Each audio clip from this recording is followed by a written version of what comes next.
الحمد لله وكفى وسلام على عباده الذين اصطفى أما بعد فأعوذ بالله من الشيطان الرجيم بسم الله الرحمن الرحيم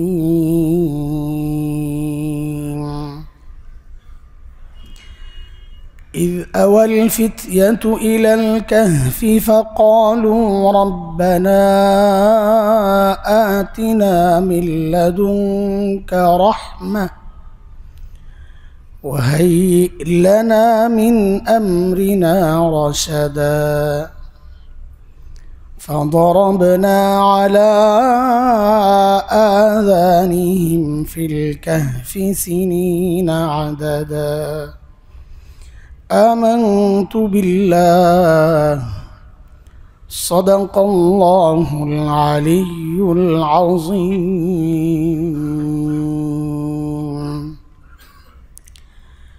محترم মুসল্লিয়ান কিরাম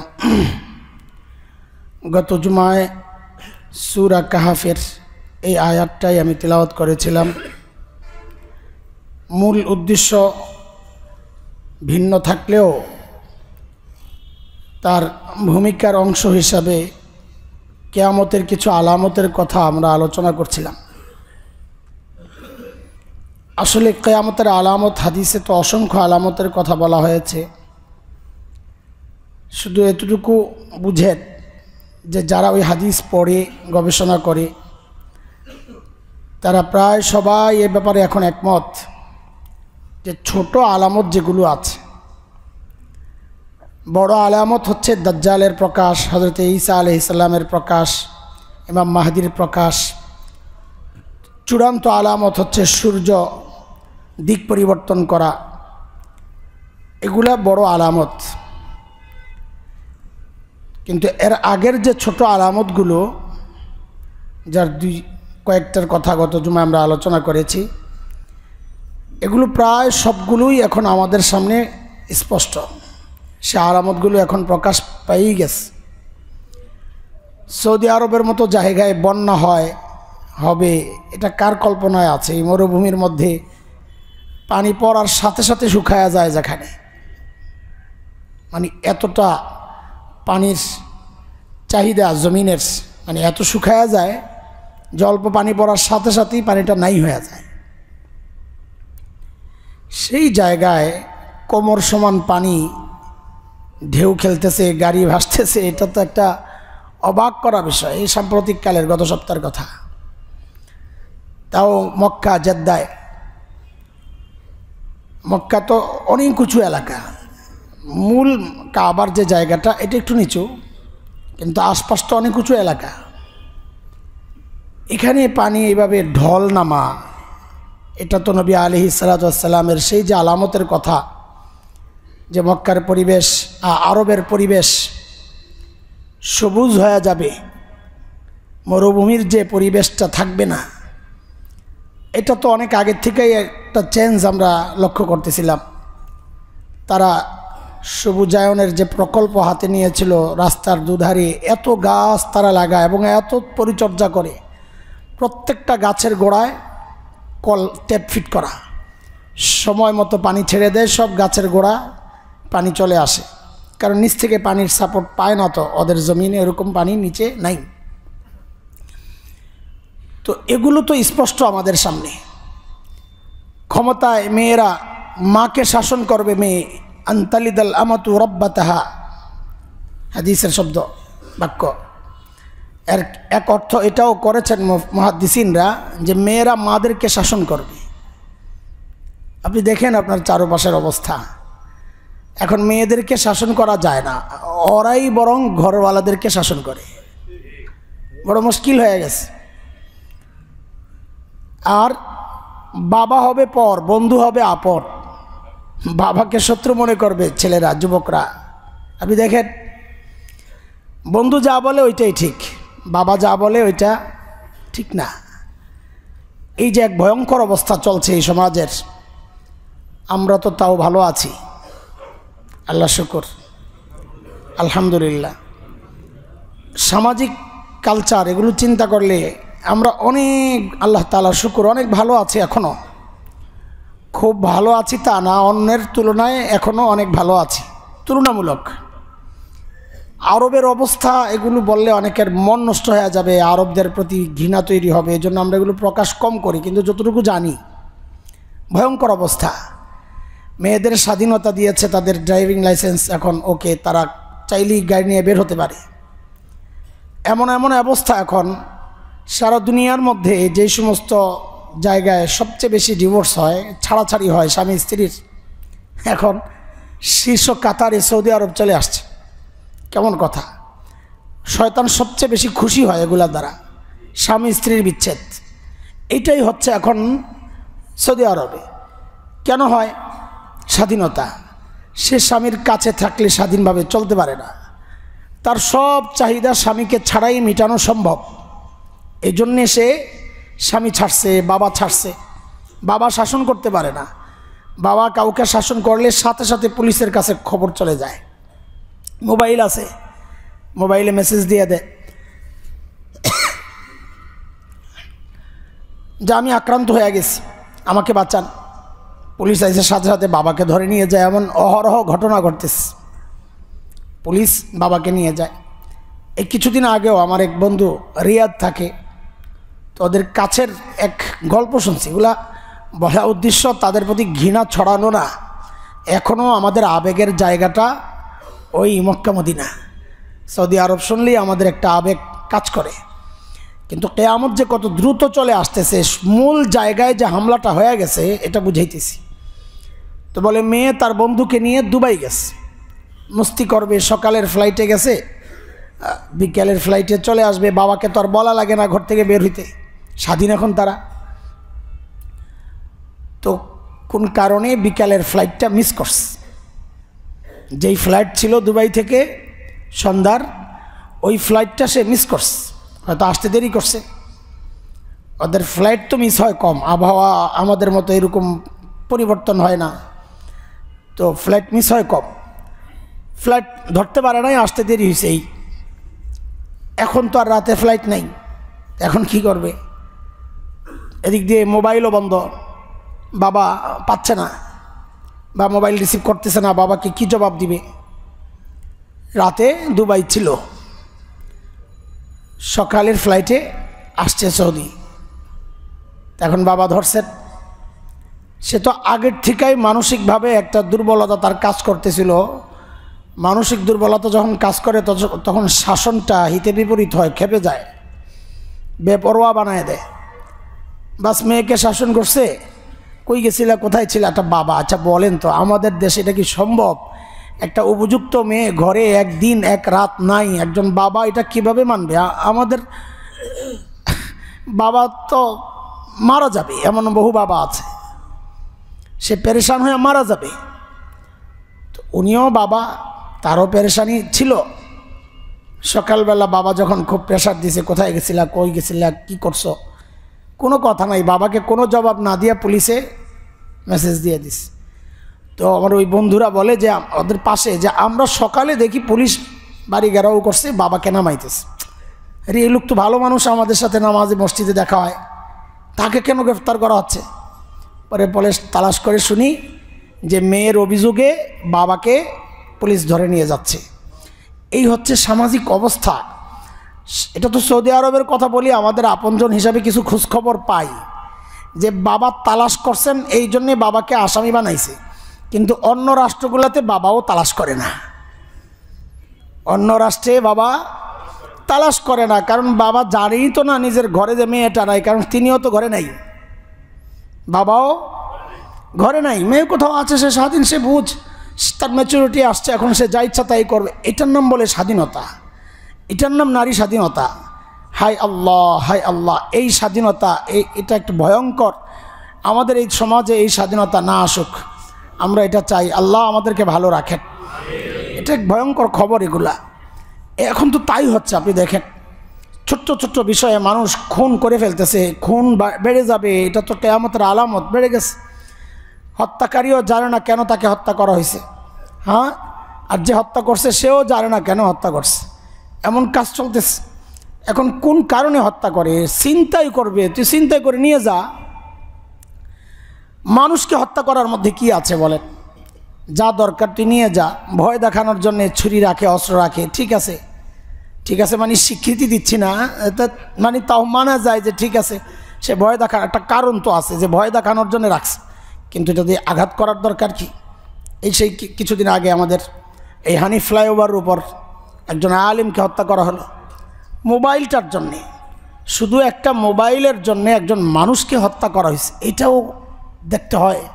এটা কিভাবে সম্ভব? আল্লাহ আল্লাহ আল্লাহ আল্লাহ, এটা কিভাবে সম্ভব? এটা মোবাইলের মূল্য কত? নিশ্চয়ই এটা সেকেন্ড হ্যান্ড মোবাইল। এই মোবাইল নিয়ে সে কয় টাকা বিক্রি করবে? কারণ এই চুরির মোবাইল তো সবাই নিতে চাইবে না।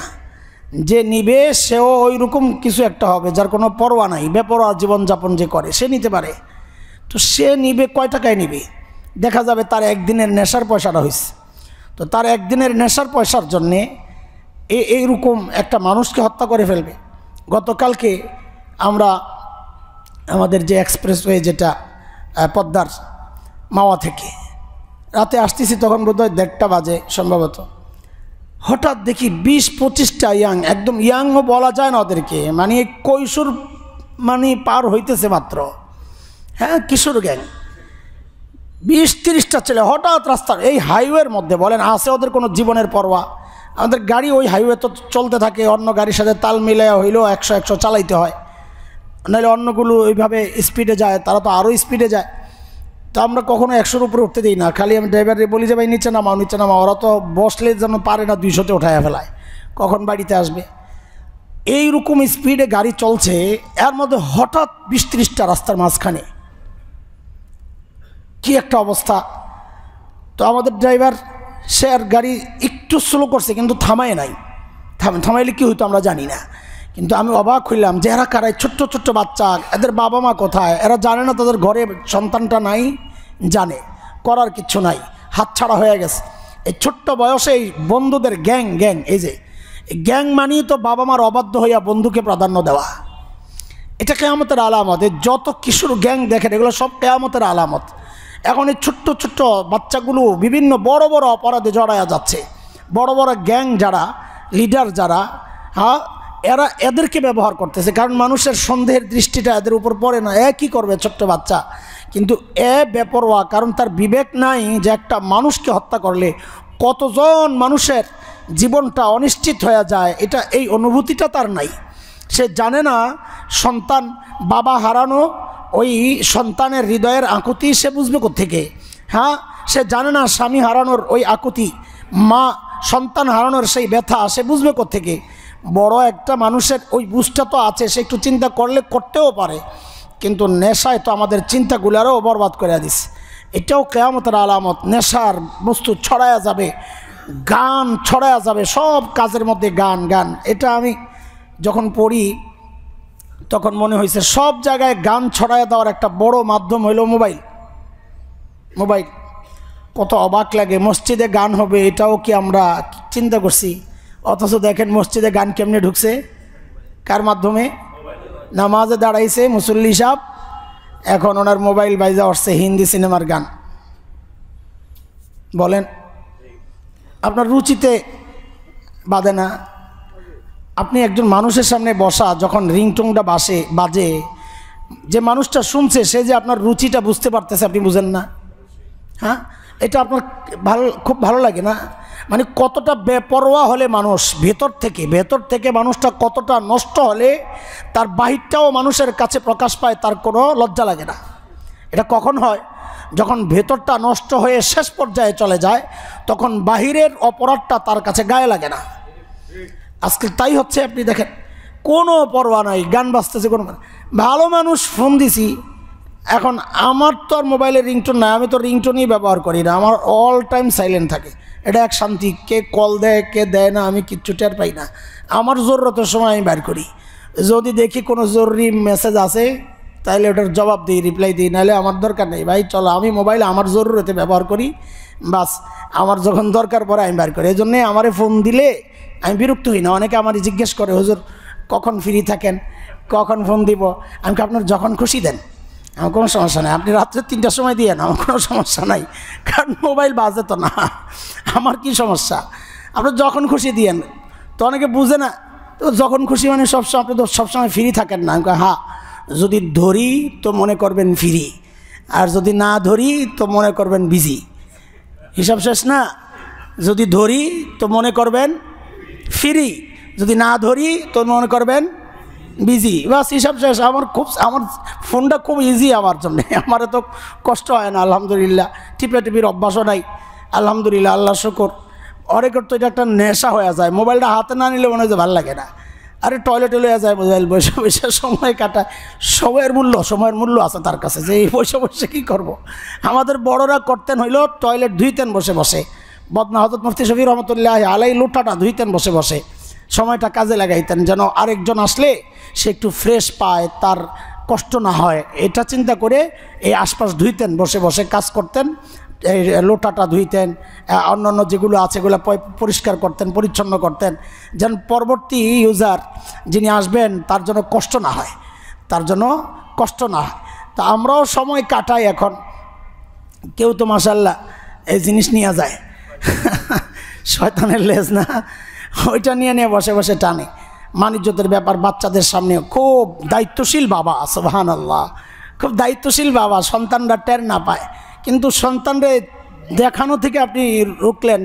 ও বাথরুমে যায় যখন দেখবে যে সিগারেটের গন্ধ আসে, তো কি বলবে, আমার বাবা আস্থা একটা থাক। আমি আর বললাম না শব্দটা, এটা মসজিদের শানে যায় না, এই জন্যে বললাম না। তো একটা গোপন করতে যায় আপনার আরও 2টা নষ্ট চরিত্র প্রকাশ পাইছে। এক তো টানেন, আর এগুলো বাথরুমে যায় টানেন। আপনার রুচিতেও সমস্যা, চরিত্রেও সমস্যা, সন্তানের সামনে এখন প্রকাশ পাইলেও রুচিতেও সমস্যা। এই যে কাজগুলো চলছে, এই সামাজিক অবক্ষয়, সব কিছু হচ্ছে কিয়ামতের আলামত, কিয়ামতের আলামত। মুহতারাম হাজরিন, যেহেতু আমরা আগেই বলেছি, গত জুমায় বলেছি, কিয়ামতের আলামতগুলো বলাই আমার উদ্দেশ্য না। এগুলো এখন সবই আপনারাও বুঝেন সব। হ্যাঁ, কিছু হইলেই তো বলেন আরে কিয়ামত বেশি দেরি নেই, এটাই হলো আলামত। বলেন না যে কিয়ামত আইসা পড়ছে, কিয়ামত ঘনায় গেছে, কত কিছু দেখবো, এটা আপনিও বুঝেন যেটা কিয়ামতের আলামত। এই জন্যই তো বলেন কিয়ামত চলে আসছে। তো কিয়ামত যেহেতু চলে আসছে আমরা বুঝতেছি, এখন আমাদের কাছে মনে হয় যে না, এখন অনেক দূরে আছে। হযরত ঈসা আলাইহিস সালাম আসবেন, বিশাল লড়াই হবে, ইমাম মাহদী আসবেন, দাজ্জালের সাথে লড়াই করব, কত কিছু রয়ে গেছে। আমি আস্তে আস্তে কি আর এগুলা থাকবে? দেখেন, এইটা আমাদের কিয়ামত সম্পর্কে আমাদের ভয়টা ওই লেভেলের না বলে আমরা এমন নিশ্চিন্ত হয়ে আছি। অথচ সাহাবীরাই একটু ঝড় তুফান দেখলে অস্থির হয়ে যেত, না জানি কিয়ামত চলে আসতেছে। চন্দ্রগ্রহণ সূর্যগ্রহণ দেখলেই কান্নাকাটি শুরু করতো, না জানি কিয়ামত চলে আসতেছে। কতশো বছর আগে, 1400 বছর আগে। আর কেন করবে না? কারণ 1400 বছর আগেই তো আল্লাহ তাআলা বলেছেন কিয়ামত কাছায় গেছে, ইকতারাবাতিস সাআহ, কিয়ামত কাছায় গেছে। নবী আলাইহিস সালাম বলেছেন কিয়ামত কাছায় গেছে, আমি এবং কিয়ামতের মাঝখানটা এরকম 2 আঙ্গুলের মতো, আনা ওয়াসসাআহ কাহাতাইন, এই 2 আঙ্গুলের মতো। মানে কি, 2 আঙ্গুল যেমন পাশাপাশি, আমি আর কিয়ামতও পাশাপাশি। অথবা 2 আঙ্গুলের মাঝখানে যেমন অন্য কোনো আঙ্গুল নাই, আমার আর কিয়ামতের মাঝখানেও আমি ছাড়া অন্য কোনো নবী নাই, হবে না। নানান অর্থ হইতে পারে, কিন্তু টোটাল কথা তো এইটাই, আমাদের নবী আলাইহিস সালামের আগমনটাই কিয়ামতের আলামত। বলেন, আমাদের নবীর আগমনটাই কিয়ামতের আলামত। এখন কিয়ামতের আলামত যেহেতু প্রকাশ পেয়ে গেছে, এখন আমাদের করণীয় কি? এই ফিতনা থেকে বাঁচার উপায় কি? তো আমরা আগেও বলেছি, আবারও বলি, সূরা কাহাফ হচ্ছে সবচেয়ে শক্তিশালী মাধ্যম বাঁচার। সূরা কাহাফ, কিয়ামতের সবচাইতে ভয়ঙ্কর যেই নিদর্শন হচ্ছে দাজ্জাল, সবচেয়ে বড় ফিতনা।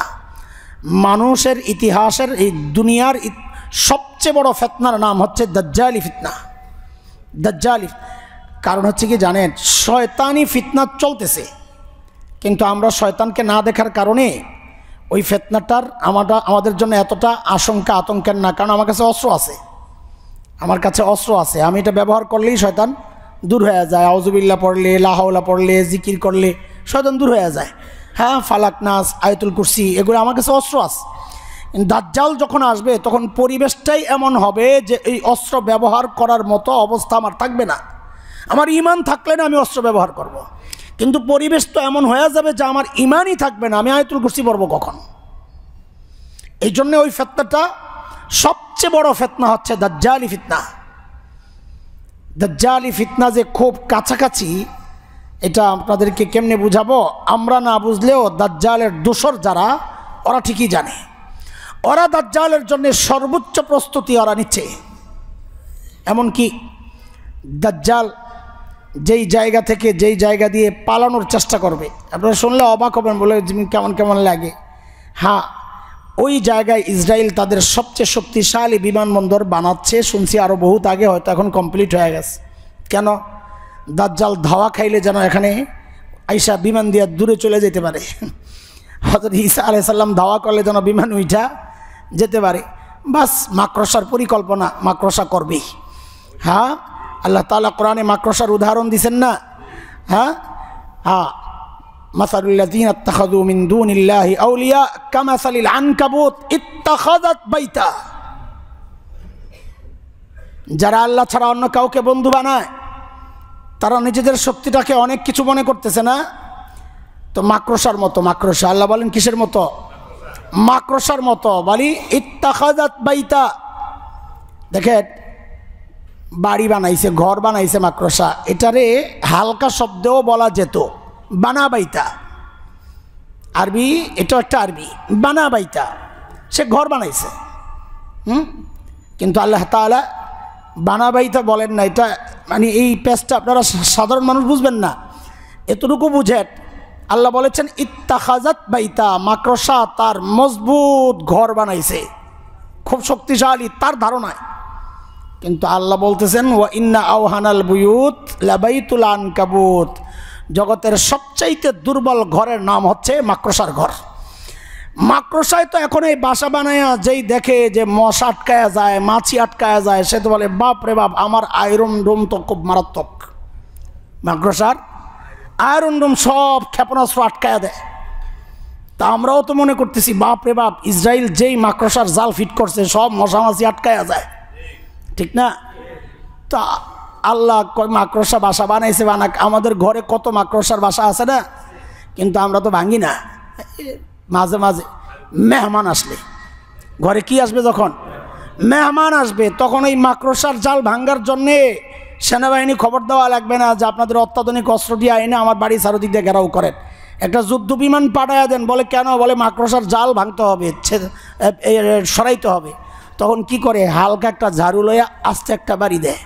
তো মাকড়সার জালের আর অস্তিত্ব থাকে না। কিন্তু এটা কখন করে? যখন মেহমান আসার সময় হয়। ঠিক দুনিয়ার সর্বশেষ মেহমান যখন আসবেন, প্রতিনিধি হয়ে, সর্বশ্রেষ্ঠ মেহমানের প্রতিনিধি হয়ে যখন হযরত ঈসা আলাইহিস সালাম দুনিয়ায় আবার আসবেন, তো আল্লাহ ওই হালকা ঝাড়ু দিয়ে ওই মাকড়সার ওই আয়রন ডোম যা আছে আস্তে আস্তে বাইরে বাইরে সব পরিষ্কার করে মেহমানের জন্য জায়গা উপযুক্ত করে দিবেন। আর মেহমান আয়েশা যদি দেখে যে ওই মাকড়সা দেখা যায়, তো মেহমানও দিবেন জুতা দিয়ে একটা বাড়ি। হযরত ঈসা আলাইহিস সালামের এক বাড়ির সাথেই মাকড়সা শেষ। আর বুঝে আসছে না? এখন এই সমস্ত আয়রন ডোম টুম দেখে ভয় পাওয়ার কিছু নাই। এগুলো সব হলো মাকড়সার জাল। মশা মাছি আটকায়, এগুলোর মধ্যে কি আটকায়?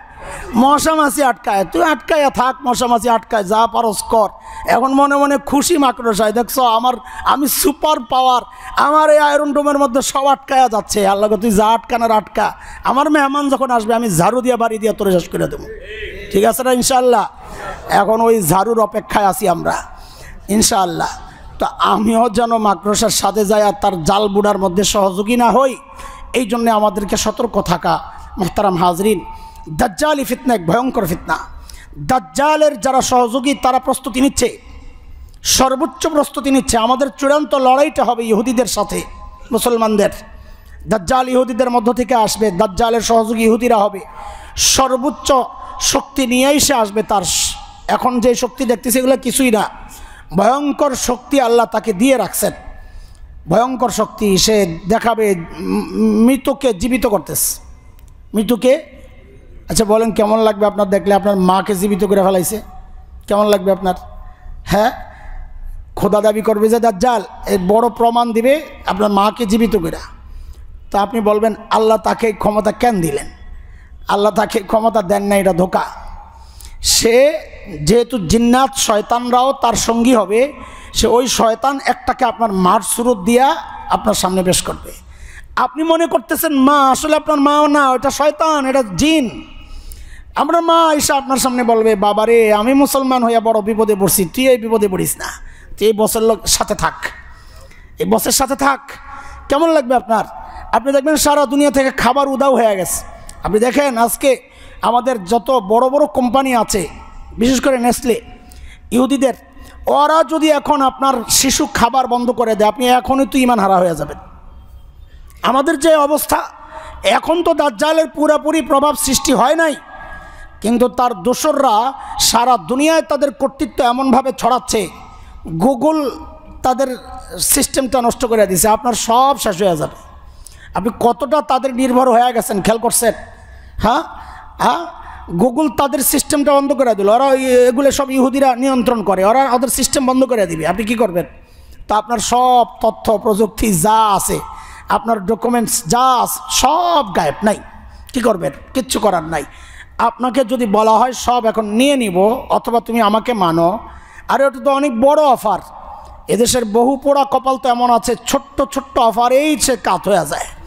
হ্যাঁ, এই যে উত্তরবঙ্গ আপনি যায়া দেখেন, খ্রিস্টান হয়ে যাচ্ছে মানুষ কি পেয়ে। আপনারা কি মনে করতেছেন কোটি কোটি টাকা ঢালা হয়েছে? না না, তাকে একটা ছোট্ট ঘর বানিয়ে দিছে, সে খ্রিস্টান হয়ে গেছে। তার চিকিৎসার খরচ দিচ্ছে, সে খ্রিস্টান হয়ে গেছে। আমরা ঠাকুরগাঁয়ে একবার গেলাম, এক খ্রিস্টান, মানে মুরতাদ মুসলমান থেকে খ্রিস্টান হয়ে গেছে, তার পুরা পরিবার।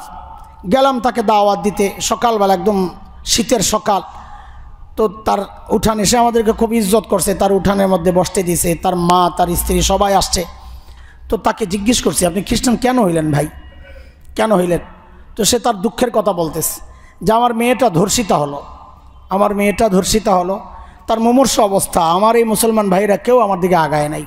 হঠাৎ এক এনজিও, এক খ্রিস্টানদের যে মিশনারি, ওরা আসছে, ওরা এসে আমার মেয়েকে ঢাকা নিয়ে সুচিকিৎসা দিছে। আমার মেয়ে এখন সুস্থ, শুধু সুস্থ না, তাদের খরচে এখন ঢাকার একটা কলেজে সে পড়াশোনা করতেছে।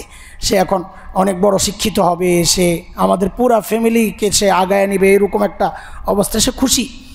তার বললাম যে হারি দেখেন, এই সামান্য একটা ব্যাপার নিয়ে একটা ছেলে, একটা পুরা পরিবার তার খ্রিস্টান হয়ে গেছে, একটু সুবিধা পাইছে।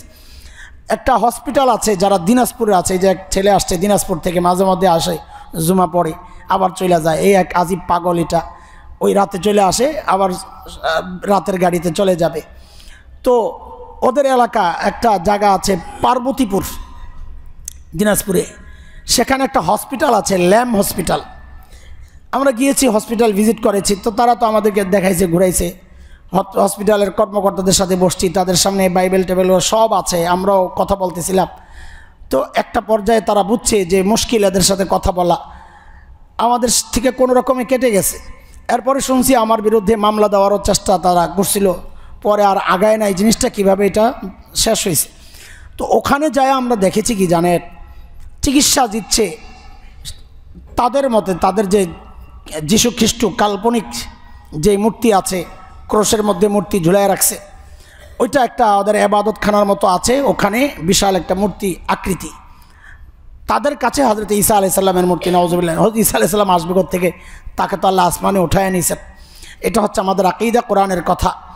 তো বলে রুগীরা যখন আসে, বড় হসপিটাল, গ্রামের সহজ সরল মানুষ, নিরীহ মানুষ, অসহায়, হসপিটালিটি এরকম সুবিধা কোথাও তো পায় না তারা।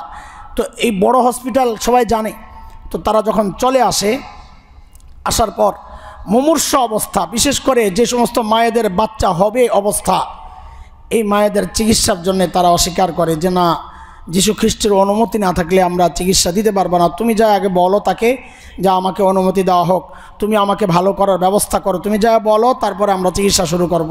তো ওই যে মা, তার পরিবার কি করবে ওই মুহূর্তে? বাচ্চা হবে এখন অবস্থা, তার যে ব্যথা শুরু হয়ে গেছে, এখন ওই মাকে যায় ওই মূর্তির সামনে দাঁড় করাইয়া দেয়, সে যায় বলে আমাকে আমাকে আমাকে সহজ করে দাও, তুমি তোমার কৃপায় আমি সহজ, যেভাবে শিখাইয়া দেয় ওইগুলো বলে।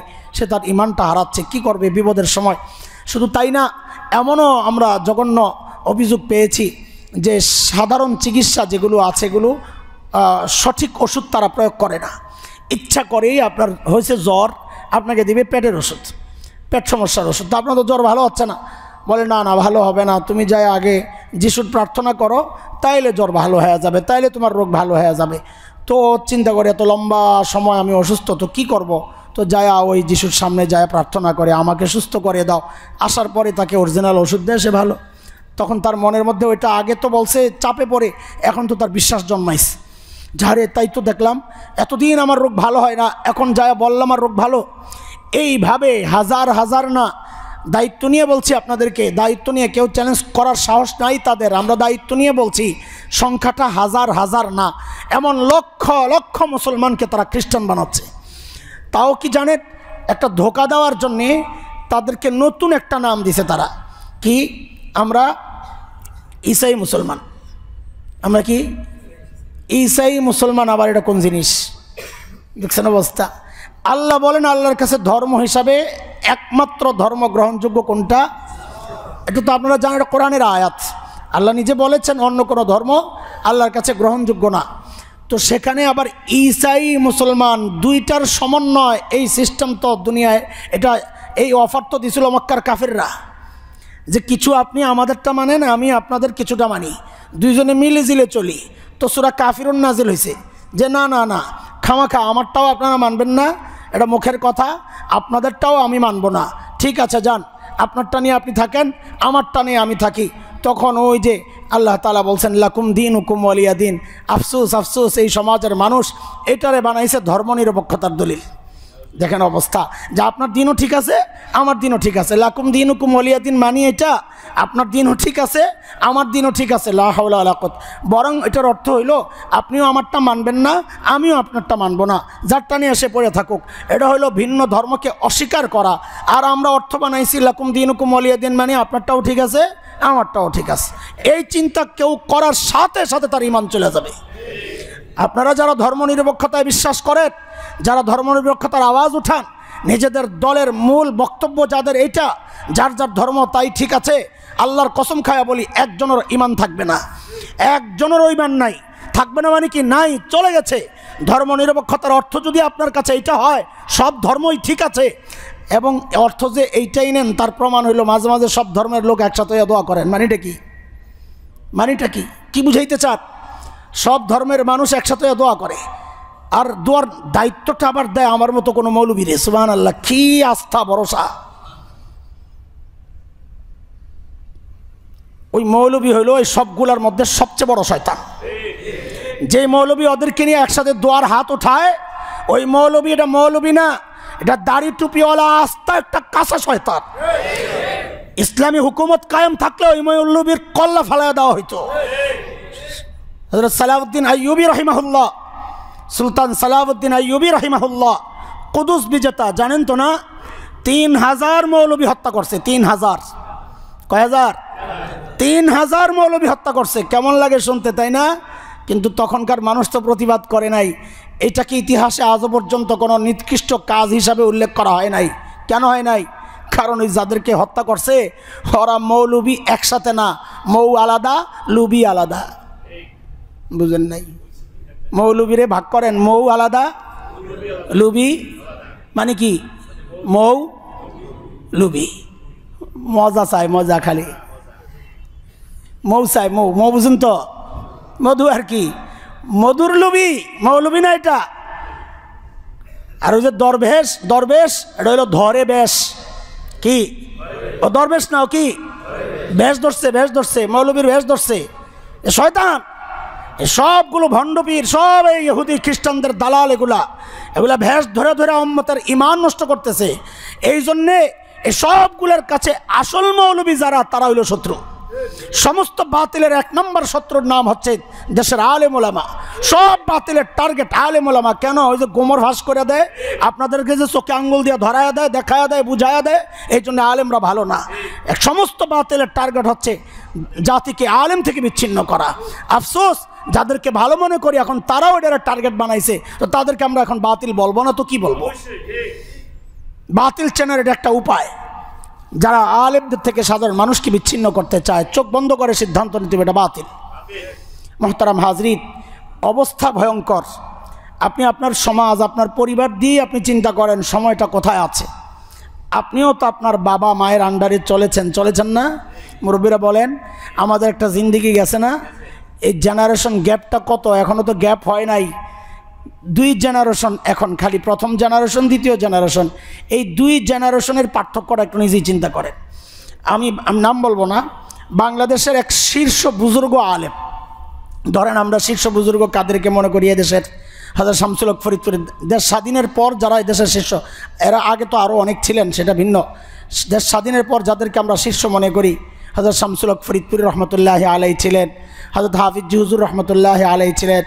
হ্যাঁ, এইরকম শীর্ষ এক বুজুর্গ, তাদের সঙ্গী সাথী 2 জেনারেশন গ্যাপ। বুজুর্গের ছেলে, তার ছেলে, নাতি, শীর্ষ বুজুর্গের নাতিটা আমাদের বলার জিনিস না, এটা আমরা যে কথাটা হতাশ, এই হতাশা থেকে বলতেছি যে এই লাইনের যদি গ্যাপটা এত হয়, তো আমরা যারা ওই উপরের যারা দিনদার ছিলেন না, তাদের 1 জেনারেশন পরের অবস্থাটা কি? সেই বুজুর্গের নাতিকে আমরা দেখি ক্লিন শেপ, শার্ট প্যান্ট পরা চলে, মেয়েরা বেপরদায় চলে। জেনারেশন গ্যাপ মাত্র মাঝখানে একটা, শুধু তার মা বাবা মাঝখানে। দাদা ছিলেন দেশের শীর্ষ বুজুর্গ আলেম, এদেশের হাজারো প্রতিষ্ঠানের প্রতিষ্ঠাতা, এমন একজন মানুষের ছেলের ঘরের বাচ্চারা, মেয়ের ঘরের বাচ্চারা, এরা যে দিনদার কোনো ফ্যামিলির সন্তান, এদের সুরত চেহারা দেখলে, তাদের আমল জিন্দিগি দেখলে বুঝার কোনো উপায় নাই।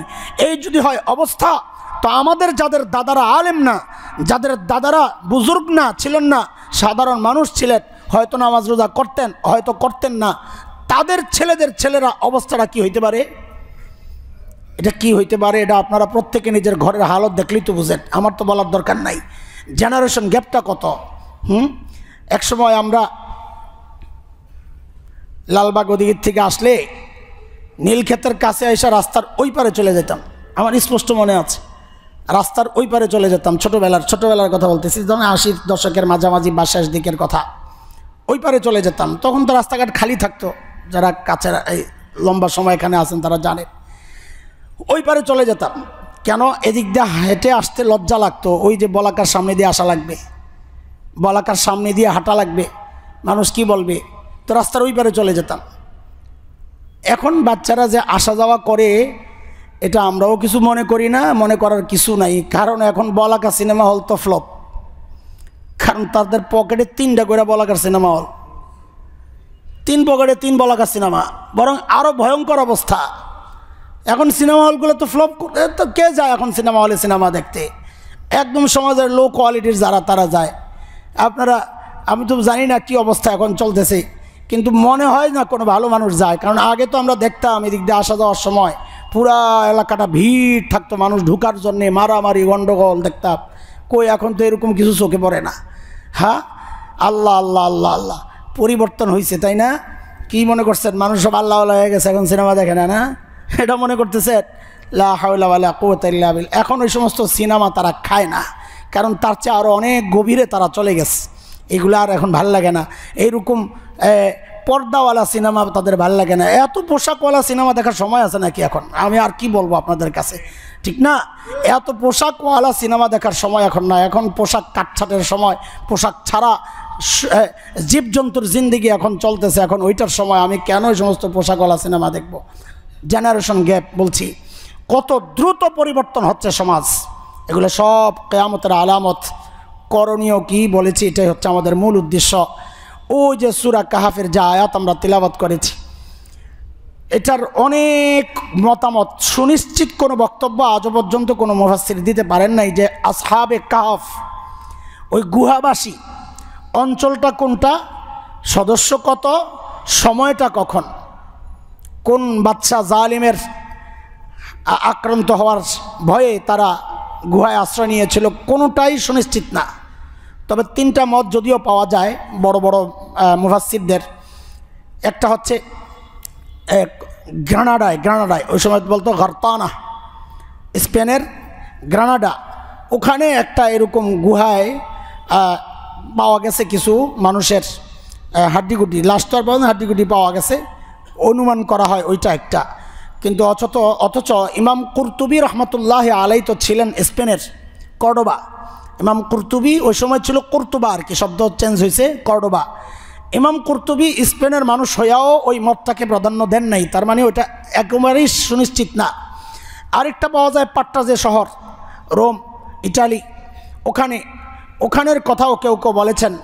মারকুম, রাকিম জনপদ, এটার কথাও কেউ কেউ বলেছেন। কেউ কেউ পারস্য উপসাগরের পাশে যে আইলা আছে, আকাবা, এই জায়গাগুলো এখানকার কথাও বলেছেন। যাই হোক, যেটাই হোক, হযরত হাকিমুল উম্মত থানভী রহমতুল্লাহ আলাইহির তাফসিরে আসছে সেটা খ্রিস্ট 250 খ্রিস্ট বছরের 250 চলছিল। তো তার 300 বছর পর নবী আলাইহিস সালামের জন্ম, 320 হবে, মানে 570 তো নবী আলাইহিস সালাম, তো 500 বছর তারা 300 বছর ছিল গুহায়। তো 250-র সাথে 300 যুক্ত হইলে কত হয়? 550। ওই 550 যখন বর্ষ চলে খ্রিস্ট সন, 550 খ্রিস্টাব্দে তারা গুহা থেকে বের হয়েছে, এটা একটা মত আসছে। তার মানে ওই জালিম বাদশাহ ছিলেন খ্রিস্টান, তারাও ছিল খ্রিস্ট ধর্মের। তো তারা তাদের ঈমান বাঁচানোর জন্যে গুহায় আশ্রয় নিয়েছে। তো আল্লাহ বলতেছেন, আওয়াল ফিতিয়াতু ইলাল কাহফি ফাকালু রব্বানা আতিনা মিন লাদুনকা রাহমাহ ওয়া হাইয়্ লানা মিন আমরিনা রাশাদা। কিছু কয়েকজন যুবক কয়জন? ওই যে খ্রিস্টানরা আইসা হযরতে নবী আলাইহিস সালামের সাথে এই বিষয়ে তর্ক করছিল, প্রশ্ন করতেছিল নবী সত্য কিনা, এই ঘটনা জানবে যদি সত্য নবী হয়। নবী আলাইহিস সালাম বলছেন কালকে বলবো। এই কালকে বলবো বইলেই পড়ছেন বিপদে। আল্লাহ আটকায় দিয়েছেন ওহি, যে কালকে বলবেন কোত্থেকে, আপনার কাছে আসে নাকি চালান পুঁজি? আপনার পুঁজি তো উপর থেকে আসে, আপনি কালকে বলবেন কি হিসাবে বললেন? তো ও আয়াত নাজিল হয়েছে, ওয়ালা তাকুলান্না লিশাইইন ইন্নী ফাইলুন যালিকা গাদা ইল্লা আন ইয়াশা আল্লাহ। ইনশাআল্লাহ ছাড়া কালকে করব এইরকম কোনো কথা ইমানদার বলবে না, বলা উচিত না। তাইলে ওই কাজ আর হওয়ার সম্ভাবনা কম থাকে, বরকত হবে না। ইনশাআল্লাহ বললে আল্লাহর রহমত, আল্লাহর নুসরত, আল্লাহর সাহায্য ওই কাজের সাথে যুক্ত হয়ে যায়। তো নবী আলাইহিস সালাতু ওয়াস সালাম যার পরেও বলছেন, কিন্তু তাদের সংখ্যাটা কত ছিল? তো তারাই কেউ বলতেছে 3 জন। ওয়াকুলুন সালাসাতুন রাবিউহুম কালবুহুম, চতুর্থটা ছিল তাদের একটা কুকুর ছিল কিতমির, ওই কুকুর পাহারা দিচ্ছে। কেউ বলেন যে না, তাদের সংখ্যা ছিল 5 জন, ষষ্ঠ জন কুকুরটা ছিল। কেউ বলেন যে না, তাদের সংখ্যা ছিল 7। 8 নম্বর হইল ওয়াকুলুনা সাবাতুন ওয়া সামিনুহুম কালবুহুম। কোরআনের বর্ণনা ভঙ্গি থেকে বোঝা যায় এর আগের 2টা মত বলার পর আল্লাহ বলছেন এগুলো সব অনুমান নির্ভর। 2টা সংখ্যার কথা বললেন অনুমান নির্ভর। এর পরেরটাই বলতেছেন, একটা গ্রুপ বলে যে তারা সংখ্যায় ছিল 7, কুকুর ছিল 8 নম্বর। তো কোনো মুফাসসির বলেন কোরআনের বর্ণনা ভঙ্গিতে বোঝা যায়, অনুমান করা যায়, এটাও অনুমান, যে তাদের সংখ্যা ছিল 7, 8 নম্বর ছিল কুকুর। বিষয়টা বলার উদ্দেশ্য কুকুরের প্রসঙ্গটা আনা। দেখেন 2টা জিনিস। ইদ আওয়াল ফিতিয়াহ, গুহায় আশ্রয় নিছে যুবকদের এক দল, ফিতিয়া বহু বছর, সংখ্যায় সেটা 7 হোক যাই হোক এটা আমরা বলছি না, কয়েকজন যুবকের এক দল আশ্রয় নিছে। কোথায় আশ্রয় কারা নিছে? যুবকরা, খেয়াল করো, আশ্রয় কারা নিছে? বলো আবার বলো, কারা নিছে? বোঝা গেল যে ঈমান বাঁচানোর জন্যে যৌবনেই আমাকে ভূমিকা নিতে হবে। আমরা ঈমান বাঁচানোর চেষ্টা করি কখন? যখন আর কিছু করতে পারি না, আমার গুনার সব শক্তি শেষ, এখন আমি বুজুর্গ হয়ে যাই। এজন্য মাওলানা রুমি বড় আজীব কথা বলেছেন। তিনি বলেছেন যে যৌবনে তওবা করা এটা নবীদের তরিকা, পদ্ধতি। আর বার্ধক্যে যায় তওবা তো বাগও তখন মুত্তাকি হয়ে যায়। দর জওয়ানি তওবা করদান শিওয়া পয়গম্বরি, অক্তে পীরি গুর্গ জালিম মি সওয়াত পরহেজগার।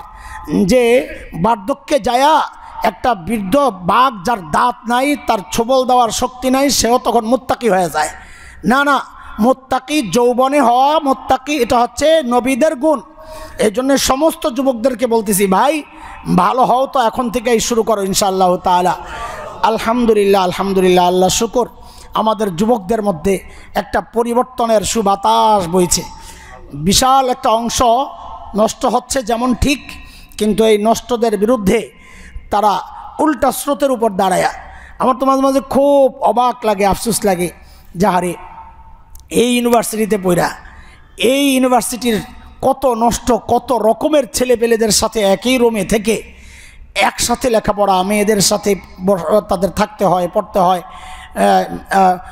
নারী টিচাররা আছেন তাদের কাছ থেকে ক্লাস নিতে হয়, অনেকের বয়স কম থাকে, সেটাও হয়। কি একটা মুসিবতের মধ্যে তারা ওখানে জীবনযাপন করতেছে। হ্যাঁ, এই এই এই সমস্ত পরিবেশে থেকে সে পাগড়ি পড়তেছে, কি অবাক করা বিষয়। এই সমস্ত পরিবেশে সে দাঁড়িয়ে রাখতেছে। আল্লাহু আকবার। ও ভাই, তোদের কপালে চুমা, তোদের কপালে চুমা। একবার এই কথা বইলে আমি বড় বিপদে পড়ছিলাম। লাইন ধরে শুরু হয়েছে, খালি কদিন পরে এবার আসে হুজুর কপালে একটা চুমা দেন। দিছি, আমি কাউরি ফেরত দেই নাই আলহামদুলিল্লাহ। যে আসছে তার কপালে চুমা দিছি। ভাই, তোমার কপালে চুমা দিব না, তা কারে দিব? এই যে বিপক্ষ শক্তিকে মোকাবেলা করা, চলার মজাটাই তো আলাদা। ইমানের মজাই তো বিরোধিতার মধ্যে, ইমানের মজাই তো বিরোধিতার মধ্যে। যত বিরোধিতা ততই মজা। আলহামদুলিল্লাহ, তোমরা ইমানের যে মজা পাও, এই মজা আমি নাও পাইতে পারি। কারণ আমি তো এই সুরতে বাধ্যতামূলক আছি। তোমার টুপি ছাড়া চলা সহজ, আমার টুপি ছাড়া চলা কঠিন। তোমার টুপি পরা কঠিন, আমার টুপি খোলা কঠিন। হ্যাঁ, আমি যেই পরিবেশে, যেই পরিবারের, এই পরিবারের মানুষ হয়ে দাড়ি কাটা আমার জন্যে কঠিন, তোমার জন্যে রাখাটা কঠিন। তারপরেও তুমি রাখতেছো যুবক। আল্লাহ তাআলা তোমাকে ইস্তেকামত দান করেন, দৃঢ়তা দান করেন, মানসিক শান্তি দান করেন। কিন্তু বড় আফসোসের সাথে বলতে হয়, এই ছেলেপেলেগুলো যখন এসে চোখের পানি ফেলে, কোন অভিযোগে? যে হযরত সহপাঠীরা খোঁচা দেয়, শিক্ষকরা খোঁচা দেয়, বুঝে না তারা, মেনে নেই। কিন্তু যখন ঘরে গেলে মা বলেন, বাবা বলেন, তখন আর সইতে পারি না। যখন মা তাচ্ছিল্য করেন দাড়ি নিয়ে, মা পাগড়ি নিয়ে তাচ্ছিল্য করেন, তখন আর সইতে পারি না। আল্লাহ তোমার মাকে, তোমার বাবাকেও হেদায়েত দেন। একটা পিচ্চি আসে, পিচ্চি আমার কাছে মোহাম্মদপুর থেকে, মাঝে মাঝে লেখাপড়া করে, তো এই কোচিং টোচিং থাকে শুক্রবারে বেশি, তো মাঝে মাঝে আসতে পারে না। একেবারেই পিচ্চি, আপনার দেখলে অবাক হবেন। কিরে আজকে আসে নাই মনে হয়? কিরে কই রে, কই হয়? আজকে আসে নাই না?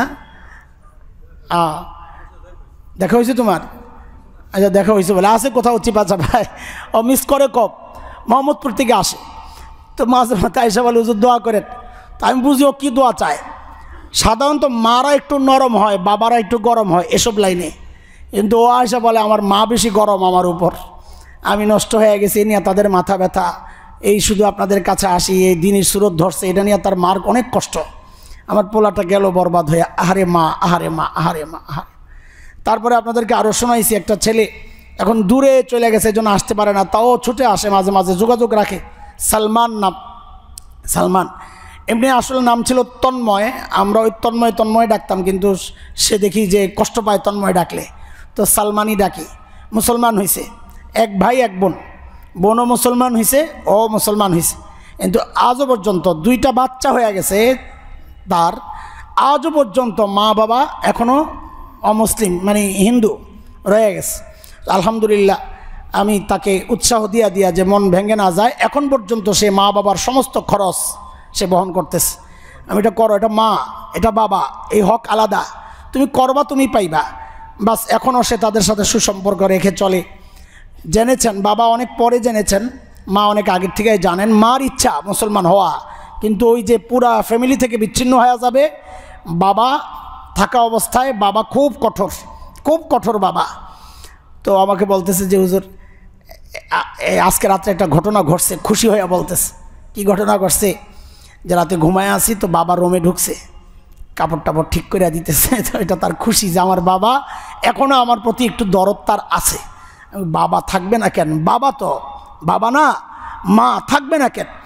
কষ্ট তাদের, তুমি অন্য ধর্মে চলে গেছো, তাদের কষ্ট, কিন্তু সন্তানের মায়া তো আর ভুলার কথা না। যাই হোক, এমন অনেক মুজাহিদ আছে আমাদের, আমি ওদেরকে মুজাহিদ বলি, মুজাহিদ, মর্দে মুজাহিদ, যে সমাজের এই বিরোধিতা সত্ত্বেও তারা আগায়া যাচ্ছে। এই জন্যে বলি যুবক, এই আয়াত বলে আমাকে বার্ধক্যে না, গুহায় আশ্রয় নিতে হইলে আমাকে যৌবনেই আশ্রয় নিতে হবে, ঠিক আছে? বাকি গুহায় আশ্রয় নেওয়া, সমাজ ছেড়ে চলে যাওয়া, এটাকে আমরা বলি রাহবানিয়া, বৈরাগ্যতা। এই বৈরাগী জীবন ইসলাম সাপোর্ট করে না। ইসলাম সামাজিক ধর্ম, সমাজ নিয়ে চলার মধ্যেই ইসলাম। সমাজের প্রতিটা জায়গায় ইসলাম প্রয়োগের ক্ষেত্র আছে। এই জন্যে আমাদের জন্যে কাহাফ গুহা ভিন্ন কিছু। আমাদের জন্যে, মুসলমানদের জন্যে গুহা এখন সমাজ ছেড়ে যায় পাহাড়ের গুহায় আশ্রয় নেওয়া, তো কয়দিন পরে তোমাকে যায় পুলিশ ধরে নিয়ে আসবে, জঙ্গি ট্রেনিং হয় বইলা। আরেক মুসিবতে বরবা তখন। না ভাই, সব আছে, সব আছে, সব আছে। আপনি কি চেঞ্জ করছেন এখন? নাই বলে এত খুশি হাসতেছেন। কি চেঞ্জ করছেন? কিছুই চেঞ্জ করেন নাই, সব আছে। মুসল্লি যা তৈরি করছি সবই আছে, খালি ক্ষতি পাল্টাইছে। মুসল্লি আগের গুলাই, বুঝছেন না? হ্যাঁ, এটা বুঝতে হবে, সবই আছে। আমাদের দুর্ভাগ্য এটা, সব থাকছে। যাই হোক, এখন আমাদের জন্য কাহাফ, ঈমান বাঁচানোর গুহা কি, এটা হচ্ছে আমাদের আলোচনার মূল পয়েন্ট। ঈমান তো বাঁচাতে হবে নাকি? হ্যাঁ, আপনারা কি মনে করেন ওই যুবকরা জালিম বাদশার যেই কঠিন শাসনের মুখোমুখি পড়েছিল, ঈমান হারানোর অবস্থা, আপনারা কি মনে করেন আমরা এর চেয়ে কোনো ভালো অবস্থায় আছি? হ্যাঁ, কি মনে হয় আপনাদের? না না, আমাদের ঈমান হারানোর সম্ভাবনা, সুযোগ, আশপাশ প্রতিকূল সব অবস্থা, পরিবেশ তার চেয়েও ভয়ঙ্কর পর্যায়ে চলে গেছে। আমাদের জন্য এখন সবার গুহায় আশ্রয় নেওয়া দরকার, কিন্তু যেহেতু ইসলাম বৈরাগ্যতাকে সাপোর্ট করে না, এই জন্য আমাদের গুহা ওই পাহাড়ের গুহা না, আমাদের গুহা ভিন্ন কিছু।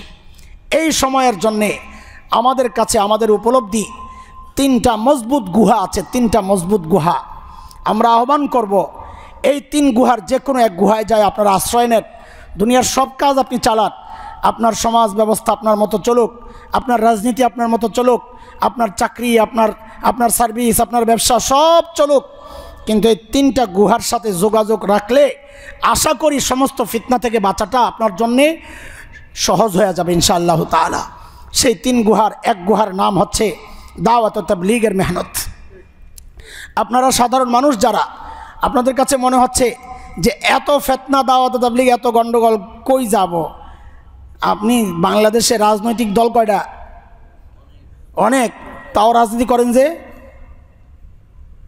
যে এত দল, আমি রাজনীতি কোনটা করব? একটা তো করেন, তো করেন, একটা সমস্যা কি? এমন কিছু করেন না যারা আপনাকে আলেম থেকে দূরে সরাবে। দ্বীনি কাজে আলেমরা মুরব্বী হবে না যার, এটা তার জন্য দুর্ভাগ্য। দ্বীনি কাজে মুরব্বী হবে কে? আলেমরা মুরব্বী হবে না। অপারেশন যাবে, অপারেশন পরিচালনা করবে ডাক্তার না ইঞ্জিনিয়ার? এখন আপনি যদি মনে করেন না এই ডাক্তারের চেয়ে ইঞ্জিনিয়ার সাহেবের চেহারাটা ভালো, মুফতি আব্দুল মালিক সাহেবের চেয়ে ওই ইঞ্জিনিয়ারের চেহারা আরও সুন্দর, নূর চমকায়, নূর। আব্দুল মালিক সাহেব তো কালো মানুষ, খাটো মানুষ, জামাও লম্বা পরে না, পাগড়িও নাই বেটার। এই বেটার কাছে আমি কি দিন হেফাজতের জন্য যাব? যদি আপনার মাথায় ওইটা ঢুকে, আপনি আস্তা একটা মাথা মোটা বোকা। ডাক্তার অপারেশন থিয়েটারে ডাক্তারই থাকবেন প্রধান।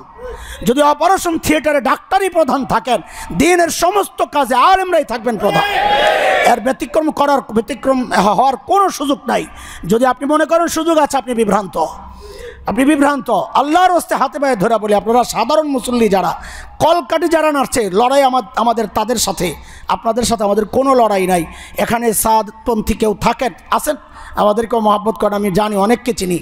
আপনাদের কাছে পায়ে হাত রেখে বলি, আপনাদের সাথে আমাদের কোনো বিরোধিতা নাই। আপনারা অবুঝ, আপনাদেরকে যারা বিভ্রান্ত করছে, আমাদের মূল লড়াইটা তাদের সাথে। আপনারা আমাদের ভাই, ভুল বুঝেন না। দ্বীনি কাজে আমি আবারও বলি, বারবার বলি, এককভাবে হাসান জামিল অপরাধী হতে পারে, সামষ্টিকভাবে আলেমদের সিদ্ধান্ত ভুল হইতে পারে না। এটা সারা জীবনের জন্য মাথায় ঢুকান, বিভ্রান্ত হবেন না ইনশাআল্লাহ তাআলা। এই জন্য আলেমদের সাথে আমরা দাওয়াত ও তাবলীগের মেহনত করব। এটা হচ্ছে আমাদের জন্য একটা, এই সমাজের জন্যে, এই সময়ের জন্যে একটা নিরাপদ গুহার নাম হচ্ছে দাওয়াত ও তাবলীগের মেহনত। ঠিক আছে ইনশাআল্লাহ? আপনি বলবেন আমি এই গুহায় আশ্রয় নিব না, আমার পছন্দ না। ঠিক আছে, গুহা আরও বিকল্প আছে তো, অপশন আছে তো। আমি তো বলি নাই এইটাই চূড়ান্ত গুহা। এটাই আমাদের একটা বড় সমস্যা, এই সমাজের বড় ফিতনার একটা বড় সমস্যা এটা। যাকে নিয়ে এত গণ্ডগোল, তার সাথে ওলামাদের বিরোধিতার একটা মূল কারণ এটা। তিনি মনে করেন দাওয়াতই একমাত্র ইসলামের জন্য সবচেয়ে জরুরি কাজ, নামাজের জন্য নাকি মসজিদ না, মসজিদ দাওয়াতি কাজ চালানোর জন্য। নাউজুবিল্লাহ মিন যালিক। কেমনি বলবেন এটা? কিভাবে মানেন আপনারা এগুলা? এইটাই হক, এইটাই সবচেয়ে ঝামেলার কথা। আমরা বলবো এটাও হক। কি বলবো? আমারটাও। ও বললেই কিন্তু ঝামেলা চলে যায়। যারা ইসলামী আন্দোলন করতেছে আপনি তাদেরকে কিভাবে না হক বলবেন? হ্যাঁ, সমাজের সমস্ত ভয়ঙ্কর বিরোধিতা যেগুলো আসতেছে ইসলামের বিরুদ্ধে, তার প্রতিবাদ কারা করে? আপনি করতেছেন? আপনি করেন? আপনি তো করেন না। আপনি শুধু দাওয়াতি কাজ করতেছেন, শুধু মানুষকে মুছে মুছে। হ্যাঁ, এখন আপনারা মারাও শুরু করছেন, মাশাআল্লাহ। এটা আমরা চাচ্ছি, এটা আপনি চাচ্ছি। বাকি জায়গা পাল্টান, নিজের লোককে না মাইরা শত্রুকে মারার জন্য অভ্যাস তৈরি করেন। সারা জিন্দিগি কাফের নাস্তিক মুরতাদদের বিরোধিতা করলেন না। 2013 শাহবাগে গণজাগরণ মঞ্চের নামে নাস্তিকরা কথা বলে, তখন চুপ ছিলেন।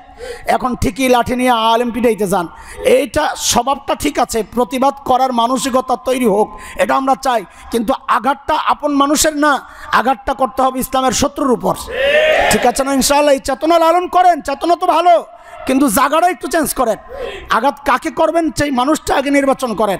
ইসলামের পক্ষের মানুষ আমার সামান্য মতভেদের কারণে আমি তার মাথায় আঘাত করবো, এটা কেমন কথা? কেমন কথা এটা? আমি তো স্পষ্ট বলি, আমার অবস্থান এটা পরিষ্কার।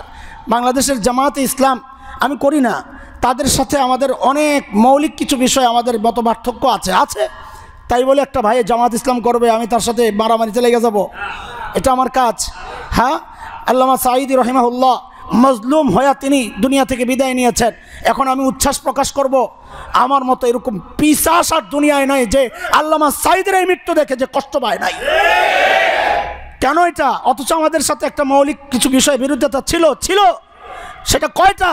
হাতে গোনা যায়। ইসলামের এত বিষয় আমরা একমত। আমি শত্রুকে আপন বানাইলাম, আমি কালামানিকের সাথে সম্পর্ক রাখি, আমি নাস্তিকদের সাথে সম্পর্ক রাখি, অথচ জামাত ইসলাম আমার কাছে শত্রু হয়ে গেল। আরে দোস্ত, এই প্রবণতা থেকে বের হয়ে আসা দরকার। আমাদের আরো কাছাকাছি আসা দরকার। কোরআনী হুকুমত যারা চাই তাদের এই মত পার্থক্যগুলো তাদেরকে আরো সুযোগ করে দেয়। আপনার দাড়ি আছে, টুপি আছে, আরেকটা দাড়িওয়ালা টুপিওয়ালাকে বুকে নিতে শিখায়। বুকে নেন তো নাস্তিকরা সাহস পাবে না। আপনার সাহসে তারা আমাকে মারতে আসে, আপনাদের মতো এরকম মৌলবীর সাহসে তারা আমাকে মারতে আসে। আমরা সাপ্লাই মাইর খাইছি আপনাদের মতো এই নাস্তিকদের সাথে সহযোগী মৌলবীদের কারণে। আমরা এক থাকলে দুনিয়ায় কে আমাদেরকে কি করতে পারে ইনশাআল্লাহ। কিন্তু আমাদের বিরোধিতার জায়গাগুলো স্পষ্ট, এটা আমরা বলি, প্রায় বলি। এর জন্য আমাকে কথাও শুনতে হয়। আমার অবস্থান পরিষ্কার। আমি দেওবন্দি আলেম, ওলামায়ে দেওবন্দের আকীদা, আহলুস সুন্নাত আল জামাতের আকীদা আমার আকীদা। আমি আমার গোড়া ছাড়ি নাই, না ছাইড়াই, আমার মূল ঠিক রাখাই। আমার আশপাশে যারা আছে তাদেরকে আমি হাত দিয়া মিলাইয়া চলতে চাই। কেন? আমাদের বিরোধিতাগুলো আমাদের শত্রুকে মাথাচাড়া দিতে সাহায্য করে। এই জন্য আপনাকে বলি, আপনি তাবলীগের এই কাহাফে আসবেন না, এই গুহায় আসবেন না, আইসেন না। অপশন তো আরও আছে। আপনি একজন হক্কানি আলেমের সোহবতে চলে যান, দ্বিতীয় অপশন। একজন আল্লাহওয়ালা বুজুর্গের সোহবতে চলে যান, এটা দ্বিতীয় অপশন। 3 নম্বর অপশন হচ্ছে বাংলাদেশের মাদ্রাসাগুলো। আমি এই জায়গায় ছাড় দিতে রাজি না। আমি বলবো কওমি মাদ্রাসা যদি ইমান রক্ষা করতে হয়, কারণ আমাদের আলিয়া ভাইরা কষ্ট পায়েন না। কারণ আপনারা পুরাটাই সরকার নিয়ন্ত্রিত, তারা যেই সিলেবাস দেয় আপনারা পড়াইতে বাধ্য। আপনাদের সিলেবাসের মধ্যে এখনও ইমান বিধ্বংসী অনেক কথাবার্তা ঢুকাইয়া দিছে তারা। আপনাদের অফিসের মধ্যে আপনারা ছবি লাগাইতে বাধ্য। আপনাদের সমস্ত কিছু চলে তাদের পয়সায়, আপনাদের করারও কিচ্ছু নাই। আমরাও আস্তে আস্তে ওইদিকে চলে যাচ্ছি। আমাদের বাহাদুরির সুযোগটাও কমে যাচ্ছে ধীরে ধীরে স্বীকৃতি পাওয়ার মাধ্যমে। ওই মূলা খাইয়া ফেলছি তো, এখন পেট নষ্ট কিছু হবেই। অপেক্ষায় থাকেন, আমরাও আপনাদের সাথে যোগ দিব খুব শিগগির। কিন্তু এর আগ পর্যন্ত দাওয়াত দেই যে যদি ইমান আকীদা রক্ষা করতে হয় পুরাপুরি, তো আমাদের দেশের এখনও কওমি মাদ্রাসাগুলোতে আলহামদুলিল্লাহ অন্য প্রতিষ্ঠানগুলোর তুলনায় এখনও ইমান, আমল, আকীদা এবং তাদের যে সুন্নতের জীবন, এগুলোর প্র্যাকটিসটা মাদ্রাসায়, কওমি মাদ্রাসাগুলোতে বেশি হয়। এই জায়গায় আমি আপনার সাথে আমি আপনার সাথে আপোষ করব না। এটা আমি স্বীকার করতে পারবো না যে অন্য জায়গায়ও এরকম চর্চা হয় না। সবচেয়ে বেশি সুন্নতের চর্চা আমাদের কওমি মাদ্রাসায় হয়। সবচেয়ে বেশি আখলাকওয়ালা ছেলে, কম অপরাধ, তুলনামূলক কম অপরাধ। দেখেন, আমি বলি না, আমরা একজন নবী হযরত ইউসুফ আলাইহিস সালাম বলতেছেন, আমি আমার পবিত্রতা বর্ণনা করতেছি না, তো আমি একজন মানুষ হইয়া আমি কি করে বলবো যে আমরা সাধু? না, অপরাধী আমাদের মধ্যেও আছে, অপরাধ আমরাও করি, কিন্তু তুলনামূলক চিন্তা করলে আপনি দেখবেন সারা দেশের মধ্যে সবচেয়ে অপরাধ এর প্রবণতা সবচেয়ে কম এই কওমি মাদ্রাসাওয়ালা ছাত্রদের। এদের সাথে আপনি চলেন তো বুঝবেন, না চললে তো বুঝবেন না যে দিন কতটা বেশি প্র্যাকটিস তারা করে। হ্যাঁ, আপনি বাংলাদেশের কোন প্রতিষ্ঠান পাইবেন যে ব্যাপক সংখ্যায় তারা সপ্তাহের রোজাগুলো রাখে? কোথায় পাইবেন? ব্যাপক সংখ্যায় ফজরের আগে তাহাজ্জুদের আগে উঠা কান্নাকাটি করতেছে, বলেন বাংলাদেশে কোন প্রতিষ্ঠানে পাইবেন? কোন প্রতিষ্ঠানে পাইবেন শতকরা 99% ছাত্র শুদ্ধ কোরআন আল কারীমের তিলাওয়াত করতেছে? দেখান আপনি। আমি যে বলি আপোষ করতে আমি রাজি না, কেন রাজি না? কারণ বিকল্প আপনি দেখাতে পারবেন না। তো স্কুল বলেন, কলেজ বলেন, আলিয়া মাদ্রাসা বলেন, অন্য অন্য সমস্ত প্রতিষ্ঠান বলেন, শতকরা 99% আমি বললাম, আমি রিস্ক নিয়ে 100 বললাম না, কিছু রাখলাম খালি ফাঁকা। শতকরা 99% বাচ্চা কোরআন আল কারীমের শুদ্ধ তিলাওয়াত করে। এটা দুনিয়ার আর কোনো প্রতিষ্ঠানে আপনি পাবেন না। আলহামদুলিল্লাহ, আল্লাহ শুকর। এবং তাকওয়ার যে লিবাস আমরা মনে করি সবচেয়ে বেশি এটা পাবেন ওখানে। দাড়ির হেফাজত সবচেয়ে বেশি পাবেন ওখানে। মিসওয়াকের চর্চা সবচেয়ে বেশি পাবেন ওখানে। ওস্তাদ গুরুদের সম্মান মর্যাদা, তাদের সামনে আদবের সম্পর্ক সবচেয়ে বেশি পাবেন ওখানে। কোরআন হাদিসের ইজ্জত রক্ষায় নিজেদেরকে উৎসর্গ করার যে মানসিকতা সবচেয়ে পাবেন ওখানে। এই জন্যে বলেছি আপনারা কষ্ট নিয়েন না। আপনাদের অবদান, আপনাদের যোগ্যতাকে আমি খাটো করতেছি না, আমি তুলনামূলক একটা অবস্থা বুঝাইতেছি। সবচেয়ে ভালো ওখানে পাবেন। এটা হচ্ছে আমাদের জন্য 3 নম্বর গুহা এই জমানার জন্যে। নিজের সন্তানকে যদি বাঁচাতে চাই তো আমার সন্তানকে আমি মাদ্রাসায় দেই। আপনি অনেক কিছু আশা করতেছেন, তো এই আশায় ঘুরে বেলি হবে তখন জানেন যখন ওই সন্তান আপনার জানাজা পড়াবে, থাক দূরের কথা, পড়ার যোগ্যতাও রাখবে না, তখন আফসোস ঠিকই করবেন। আফসোস করার তো দেখবেন না, হাসরের মাঠে যায় আফসোস করবেন। আল্লাহ আমাদেরকে হেফাজত করেন। কয়টা গুহার কথা বলেছি? এই সময়ের জন্য সবচেয়ে সেরা 3টা গুহা, আরও থাকতে পারে। আমাদের কাছে মনে হচ্ছে এই 3টা সবচেয়ে নিরাপদ গুহা। দাওয়াত তাবলীগের মেহনত সাধারণ বয়স্ক মানুষের জন্য সবচেয়ে নিরাপদ গুহা, অথবা কোনো হক্কানি পীর বুজুর্গের সান্নিধ্যে চলে যাওয়া, তার কাছে আসা যাওয়া করা, আল্লাহওয়ালার সম্পর্ক। দেখেন, এর জন্যে কওমি পীর সাহেবের কাছেই যাইতে আমি বলি নাই, কিন্তু আপনার যদি মনে হয় যে আপনার কাছে একজন আল্লাহওয়ালা আলেম আছে তো আপনি তার কাছেই যান না, আপনি তার কাছেই যান। আপনাদের ঘরানার এখানে নানান ঘরানার মানুষ আছেন, আপনি আপনার ঘরানার বড় আলেমের কাছেই যান নিজের ইমান হেফাজতের নিয়তে। আমি তো বলি নাই আমাদের ঘরানার সমস্ত বুজুর্গ যারা আছে তার কাছে আসেন, আমি তোরা বলি না এই জায়গায়, নাকি বলেছি? বলি নাই। মাদ্রাসার ব্যাপারে বলছি, আমি আপোষ করতে রাজি না এই জায়গায়। তো 3 নম্বর গুহা, নিজের সন্তানকে মাদ্রাসায় ভর্তি করায় দেন। ঠকবেন না ইনশাআল্লাহ, দুনিয়ায়ও ঠকবেন না, আখিরাতেও ঠকবেন না। আল্লাহ তাআলা এই সমস্ত গুহা সহ আরও যত গুহা আছে আমাদের ঈমান রক্ষার জন্য আল্লাহ তাআলা আমাকে যে কোনো একটা গুহাকে চুজ করে সেখানে আশ্রয় গ্রহণের তৌফিক দান করেন। আমিন আমিন। ওয়া আখিরু দাওয়ানা আলহামদুলিল্লাহি রাব্বিল আলামিন।